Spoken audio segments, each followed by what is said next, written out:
Hello everyone. This is Anime Octopus, and welcome back to my YouTube anime fanfic channel. Today's topic, what if Naruko became Upper Moon Zero? Part 2. Before we begin, a quick disclaimer. The content on this channel is created purely for entertainment and discussion purposes. I do not own any of the anime footage used in my videos. All rights and credits go to their respective creators and copyright holders. Now, without wasting any time, let's begin. Naruko adjusted the ribbon in her hair as she walked toward the door, her bright eyes curious rather than wary. When she opened it, she found a masked messenger standing calmly outside. The mask bore a small symbol reading Ni. "Ah, a visitor," Naruko said with a gentle smile. "What brings you here today?" The messenger bowed politely. "My name is Torune. I have been sent to escort you to meet Danzo-sama. He wishes to speak with you." Naruko tilted her head, thinking for a moment. All right. I suppose a conversation could be interesting. Before leaving, she lightly touched the doorway, whispering a small protective charm, not out of fear, but out of habit. "Just to keep things tidy," she said cheerfully. "Let's go." With a swift step, they traveled together, arriving soon at a quiet, dimly lit residence. Inside, Danzo sat waiting. Though his expression was serious, Naruko greeted him kindly. "Your home is very quiet," she said. "It feels like a place for deep thinking." Danzo studied her carefully. "Naruko, I have heard much about your abilities and your insight.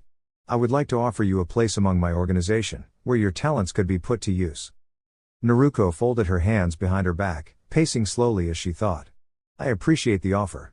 But I believe my path is different. I want to help people in a way that brings them together, not divides them." Danzo remained silent for a moment. "You speak with conviction." "I do," she replied gently. "But I also believe we can understand each other, even if we choose different roads. As long as we respect that, there's no need for conflict." Something in her calm confidence seemed to soften the room itself. Danzo gave a small nod. "Very well. You may follow your own path." Naruko smiled. "Thank you. And take care of those you care about, even if from a distance. It matters more than you think." With that, she gave a small wave and stepped away, her presence leaving behind a quiet warmth. Later, back at her home, Naruko sat by the window, watching the evening sky glow with soft colors. "Was I too bold?" she wondered aloud. A gentle voice in her mind responded, warm and reassuring. "No, Naruko. You spoke from the heart. That is always enough." Naruko smiled softly. "Thanks. I guess I just want to do what's right. Even if it's not always easy." A soft knock came at the door. Naruko opened it to find an older woman standing there, arms crossed but eyes filled with concern. "You've been busy again, haven't you?" the woman said. Naruko laughed lightly. "Maybe just a little." "Just remember," the woman said, her tone softening, "you don't have to carry everything alone." Naruko nodded. "I know. And I won't." The next morning, Naruko walked toward the training fields, the sunlight catching her golden hair as it swayed behind her. She carried a unique key-shaped tool, not as a weapon, but as a symbol. "It's not about strength alone," she said to herself. "It's about opening the right doors." She paused, looking out over the wide, peaceful field. "And I think," she added with a bright grin, "I'm just getting started." Kushina leapt forward with determination, her movements quick and full of energy. Naruko gently stepped aside, catching her mother's momentum and guiding her safely toward a nearby tree. Kushina landed lightly, using the trunk to steady herself before springing back with a bright spark of effort in her eyes. Naruko smiled softly. "Careful, Mama. We're practicing, not racing the wind." Kushina brushed a strand of hair from her face and grinned. I know. But I want to keep up with you." With a small nod, Kushina formed a hand sign. "Kage Bunshin no Jutsu." A shadow clone appeared beside her, and together they began shaping a swirling sphere of chakra. The glowing orb shimmered gently, like a tiny star forming in her palm. Naruko watched with curiosity. "That's beautiful. You've been practicing a lot." "Of course," Kushina said proudly. "This is my Rasengan." Naruko closed her eyes for a moment, then opened them with a calm, warm expression. Instead of responding with force, she released a soft wave of chakra that rippled through the air like a gentle breeze. The energy met Kushina's technique and dissolved it harmlessly, scattering light like fireflies at dusk. Kushina blinked in surprise, then laughed. All right, you win this round. Naruko stepped closer and offered her a hand. You're getting stronger every day. I'm proud of you. Kushina accepted the hand and stood up fully, smiling. Thanks. That means a lot. Together, they walked back toward home, chatting along the way. When they arrived, Tokiko opened the door and looked between them. You two were training again, weren't you? Naruko nodded. Just a little practice. Your mother did really well. Tokiko smiled with relief. I'm glad you're both okay. Naruko turned to her kindly. Take care of each other, all right? That's what matters most. Later that evening, Naruko returned to her house. As she reached for the door, she heard a gentle voice. Naruko-chan. She turned to see Mikoto standing nearby, her expression thoughtful. Mikoto-sama, Naruko greeted respectfully. Would you like to come in? Inside, Naruko carefully fixed a few loose floorboards while preparing tea. The house was simple, but warm and welcoming. Mikoto watched her quietly before speaking. You've helped me understand many things. Thank you. Naruko set down 2 cups of tea. Sometimes, all people need is someone to listen. Mikoto nodded. There's someone I care about deeply. Ayane. I want to make sure she's safe. Naruko smiled. Then protect her with everything you have. That's more powerful than any technique. Mikoto's expression softened. You really are kind, Naruko-chan. Naruko scratched her cheek shyly. I just try to do what's right. They shared tea and quiet conversation, the room filled with a peaceful atmosphere. The next day, at Training Ground 44, Naruko stood on a tree branch, watching Anko practice below. When her shadow clone disappeared in a puff of smoke, Naruko dropped down lightly. You've improved, Naruko said with a grin. Anko crossed her arms playfully. So have you. When did you learn that clone technique? Naruko winked. I'll tell you someday. They took their stances, but instead of rushing in, they paused. How about we try something different today? Naruko suggested. Let's see how well we can match each other without rushing. Anko smirked. A friendly challenge? I like it. The two moved gracefully, their practice filled with balance and control. They laughed when they made mistakes and encouraged each other when they improved. By the end of the session, both were smiling. You're a great partner, Naruko, Anko said. Naruko nodded. So are you. Training is more fun when we help each other grow. As the sun began to set, Naruko looked toward the horizon, feeling hopeful. She knew that strength wasn't just about power, it was about kindness, understanding, and protecting the people you care about. And that was the kind of ninja she wanted to be. Anko blinked in surprise, then laughed warmly. Naruko, you really do say the most unexpected things. You should be careful, though, some people don't always understand jokes. Naruko grinned, brushing a strand of bright hair behind her ear. I'll keep that in mind, Anko-sensei. Just then, the bell rang. Well, Naruko said, stretching her arms, looks like our break is over. Time to get back to training. As she walked home later that afternoon, she paused and spoke calmly, you can come out now. From behind a tree, Kakashi stepped forward, his visible eye curved in a gentle smile. You're very observant, Naruko. She crossed her arms. What do you need? The council would like to speak with you, he replied. Naruko tilted her head, then nodded. All right. Let's go. Inside the council room, several important figures sat waiting. The atmosphere felt serious, but Naruko stood tall and confident. We've heard that you've been learning new techniques, one elder said. We'd like to understand how you've been training. Naruko answered honestly, I've been working hard on my own and learning wherever I can. I want to become stronger so I can protect the village in my own way. There was a quiet murmur around the room. Another voice spoke up, strength is important, but so is responsibility. Naruko nodded. I understand. I promise to use what I learn wisely. Her sincerity softened the mood, and even the strictest faces seemed to relax. Over the next few months, Naruko trained every day.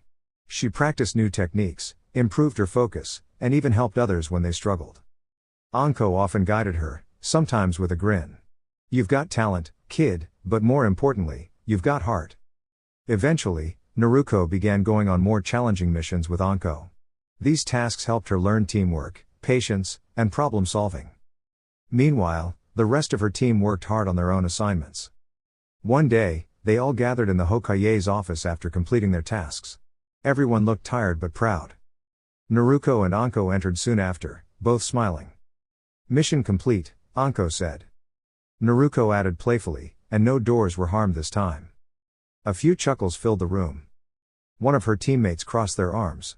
It's not fair, you get more exciting missions. Naruko shook her head. It's not about excitement. It's about being ready. You'll get there too, just keep training. The Hokage nodded approvingly. Naruko is right. Growth takes time, but I see great potential in all of you. Soon after, the team was given a new mission, to escort a bridge builder named Tazuna safely to his home. As they prepared to leave the village, Naruko looked ahead with a small, hopeful smile. New mission, she said softly. New chance to learn. One of her teammates walked beside her. You really enjoy this, don't you? Naruko nodded. Yeah. Because every step forward means we're becoming stronger together. And with that, the team set off on their journey, ready to face challenges, support one another, and grow into the kind of heroes their village could depend on. Sakura turned to Kakashi and asked, Are there any ninjas in that country? Kakashi gave a calm nod. Not in Wave itself, but other lands do have them. Each country has its own customs and hidden villages.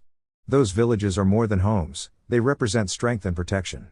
The most well-known are Konoha, Kiri, Kumo, Suna, and Iwa. Their leaders are called Kage, like the Hokage, and they guide many skilled shinobi. Sakura tilted her head. So we won't meet any from other lands? Kakashi smiled gently.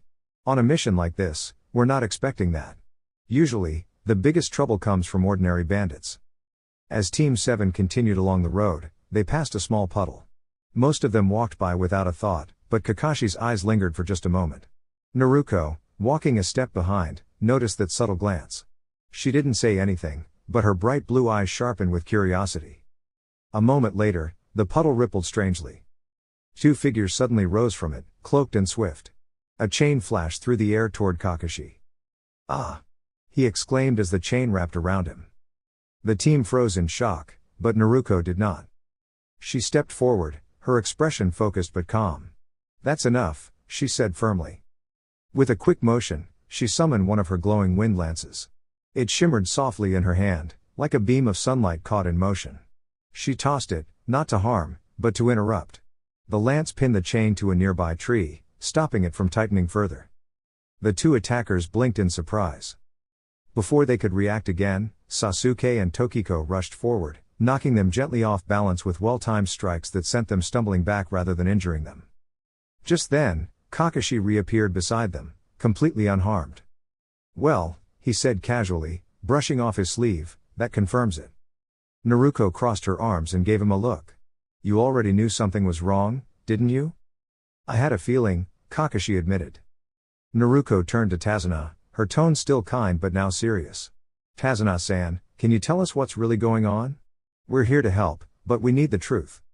Tazuna sighed, his shoulders drooping. Wave is in trouble. A man named Gato has taken control. He's made life very hard for everyone. I'm building a bridge so my people can have a better future. But that's why I'm being targeted. The team grew quiet. Kakashi nodded. Then this mission is more important than we thought. Naruko's expression softened into a warm smile. If it's about helping people, then we're already on the right path. Everyone agreed, and they continued forward together. Later, as they reached the island by boat, the air felt different, misty and quiet, like the land itself was holding a secret. As they walked, Sasuke suddenly stopped and threw a shuriken into the bushes. Out hopped a small white rabbit.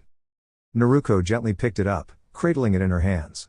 You startled it, she said, though her voice carried a thoughtful tone. But Sasuke's right.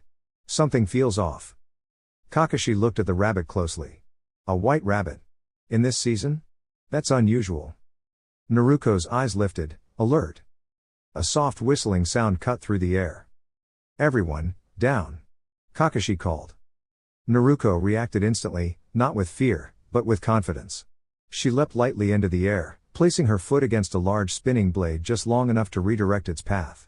The blade embedded itself harmlessly into a tree. A tall figure appeared nearby, wrapped in bandages and mist. You're quick, the stranger said, clearly impressed. Naruko landed gracefully, brushing her hair back. And you're dramatic, she replied with a small grin. But we don't have to do this. The man studied her, then glanced at the team. Interesting group. Kakashi stepped forward calmly. We're here to protect our client. That's all. For a moment, the mist swirled between them. Then the stranger gave a low chuckle. Very well, he said. Let's see how strong your resolve is. Naruko stepped beside her teammates, her presence steady and reassuring. She wasn't thinking about fighting, she was thinking about protecting, about doing what was right. As the mist thickened, she whispered, just loud enough for her team to hear, stay close. We'll face this together. And in that quiet, uncertain moment, her courage felt like a warm light guiding them forward. Naruko held her shimmering blade, the sky splitter, in both hands. The soft green glow reflected in her bright eyes as she smiled, not with anger, but with determination. Before anything else, she formed a hand sign. I'll let Amizu Bunshine handle the sparring, she said cheerfully.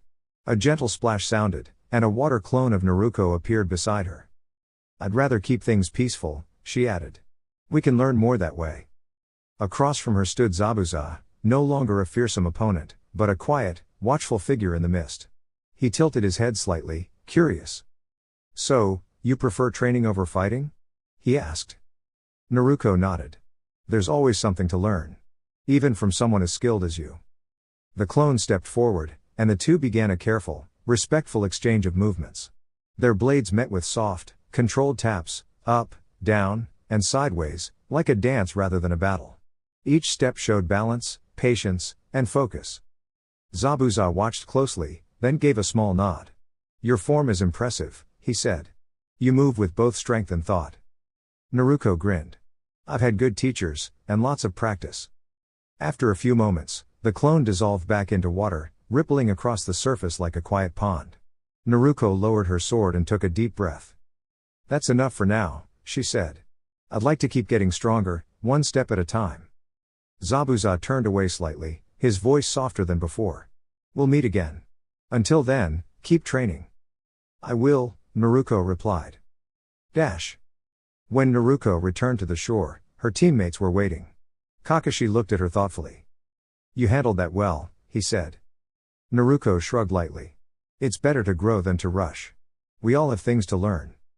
Kazuna smiled warmly. You've got a kind heart, Naruko. That matters more than anything. At the house, Tsunami welcomed them inside, and young Inari peeked from behind her. Naruko noticed the quiet sadness in his eyes and gently sat beside him. Hey, she said softly, it's okay to feel sad sometimes. But hope doesn't disappear, it just waits for us to find it again. Inari looked at her, unsure at first, but then nodded a little. Later, Naruko stood by the unfinished bridge, gazing out at the water. The breeze carried a sense of possibility. This bridge isn't just wood and stone, she said. It's a path forward, for everyone. The next morning, Kakashi gathered the team near the trees. Today, we'll practice something new, he said. Climbing trees using chakra. Sakura blinked. Without our hands? Kakashi nodded and demonstrated, walking calmly up the trunk. Naruko watched, then smiled. Looks fun. She stepped forward, focused her chakra, and walked up the tree with steady steps. Halfway up, she paused and looked down at her friends. Take it slow, she encouraged. You'll get there. Tokiko, Sasuke, and Sakura tried again, each improving a little more than before. Naruko hopped back down lightly. See? Progress already. As the sun rose higher, the group trained together, laughing when they slipped and cheering when they succeeded. Naruko looked around at her teammates and felt a quiet happiness. We're getting stronger, she said. Not just on our own, but together. And in that peaceful moment, surrounded by friends and new hope, Naruko knew that every step forward, no matter how small, was worth it. Naruko adjusted the wooden practice sword in her hands and took a steady breath. She knew she still had much to learn, especially when facing someone as skilled as Zabuza during training exercises. Even so, she didn't feel discouraged. She had strong reserves of energy, and with patience, she believed she could unlock her full potential one day. Nearby, Sasuke called out, Hey, Naruko, how do you do that exercise? And can I try your training sword? Naruko smiled, even as she focused on balancing her footing. The secret is to calm your mind, she said gently. When you're relaxed, your body follows. As for the sword, you can use it after I'm done practicing. Tokiko watched with a small laugh, impressed by Naruko's composure. Sakura, standing beside her, crossed her arms but said nothing this time. Naruko continued her training, moving carefully and thoughtfully. She had learned that rushing only made things harder. After a while, Tokiko tried the same exercise and managed to improve quickly. Sasuke, though a bit frustrated, stayed determined, especially after Kakashi promised to guide him further. The next day, Naruko went to help Tazuna with the bridge construction. She created several shadow clones to assist, each one carrying materials or helping the workers. Tazuna chuckled. "You're quite helpful, Naruko. Where are the others?" "They're still practicing," she replied. "Everyone learns at their own pace." One of the workers, Jaichi, approached hesitantly. "Tazuna. I'm thinking of leaving. I want to be with my family." Naruko looked at him kindly. "That's not wrong," she said. "Family is important. But so is hope. This bridge isn't just wood and rope, it's a path for everyone here to have a better future." Jaichi lowered his head, thinking carefully. Naruko continued, her voice soft but sincere. "You don't have to be fearless. Just take one step forward, even if it feels small." After a moment, Jaichi nodded. "You're right. I'll stay and help." Tazuna smiled warmly. "Thank you, Naruko. You have a way of encouraging people." Naruko rubbed the back of her head shyly. "I just say what I feel." Later, as the sun began to set, the workers took a break. Naruko shared food she had stored in a scroll, making sure everyone had enough. Tazuna laughed. "You really came prepared." Naruko grinned. "It's always good to plan ahead." That evening, back at the house, Inari sat quietly, watching everyone. Finally, she spoke up. "Why do you all try so hard? What if things don't work out?" Naruko looked at her with understanding. "It's okay to feel unsure," she said. "But trying is how we grow stronger, not just in skill, but in heart." Inari frowned. "You make it sound easy." "It's not easy," Naruko admitted. "But even when things are difficult, we can still choose to care about others and keep going." The room grew quiet, but this time it felt peaceful rather than tense. Kakashi gave a small nod of approval. Sasuke looked thoughtful, and Sakura seemed to reconsider her earlier doubts. Naruko stretched and smiled. "Tomorrow, we'll keep working. Little by little, we'll get there." And for the first time in a while, Inari felt a small spark of hope. There was a quiet tension in the room as Sasuke sat with his hands folded together, thinking deeply. "There is someone in my clan," he said slowly. "A girl named Ayane. She is very talented, and I want to become stronger, strong enough to stand on my own. If you help teach me everything you know, I promise I will work hard and grow." Kakashi listened carefully, his single visible eye thoughtful. He could see that Sasuke's words came from a place of determination, though they were still rough around the edges. "I can guide you," Kakashi replied gently. "But remember, true strength doesn't come from defeating others. It comes from understanding yourself and protecting what matters most." Sasuke nodded, though he still had much to learn. The next morning, sunlight filled the house. Tokiko came downstairs, stretching and still waking up. She had run into Sasuke earlier, and while he had tried to speak with her, his awkwardness had made the conversation a bit uncomfortable. Now, she simply shook her head and moved on, choosing to focus on the day ahead. "Good morning, Tsunami-san," she said politely. "Where is everyone?"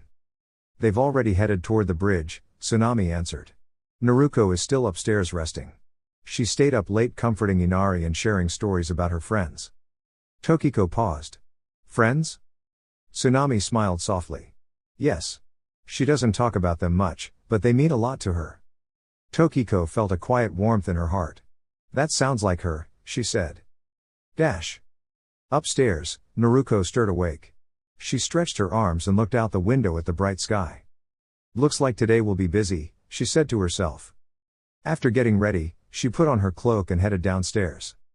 "Good morning," she said cheerfully. Tsunami smiled. "Your team went ahead to the bridge. They asked you to stay here and help keep everyone safe." Naruko nodded confidently. "Got it. I'll make sure everything is okay here." She then added with a bright grin, "And maybe I'll help with chores too." Tsunami laughed softly, feeling reassured. Meanwhile, at the bridge, Team 7 stood together with Kakashi. A thick mist rolled in, making everything feel mysterious and quiet. Across from them stood Zabuza and a masked figure. "So, where is your energetic teammate?" Zabuza asked with a smirk. Kakashi remained calm. She's where she needs to be. Sasuke stepped forward slightly, his eyes focused. He remembered Kakashi's words and took a steady breath. We're ready, he said. Kakashi gave a small nod. Stay sharp, everyone. Remember, teamwork is our greatest strength. Back at the house, Naruko looked around carefully, making sure everything was peaceful. She smiled to herself. Everyone's counting on me. I won't let them down. With that, she stayed alert, ready to protect her friends in her own way, because being strong didn't always mean standing on the front lines. Sometimes, it meant being exactly where you were needed most. Dear YouTube family. That's all for now. Thanks for being here and supporting the journey. If you enjoyed the video, please like, share, and subscribe to the channel. Your support means a lot and helps this channel grow. Until next time, stay tuned. Regards. Anime Octopus.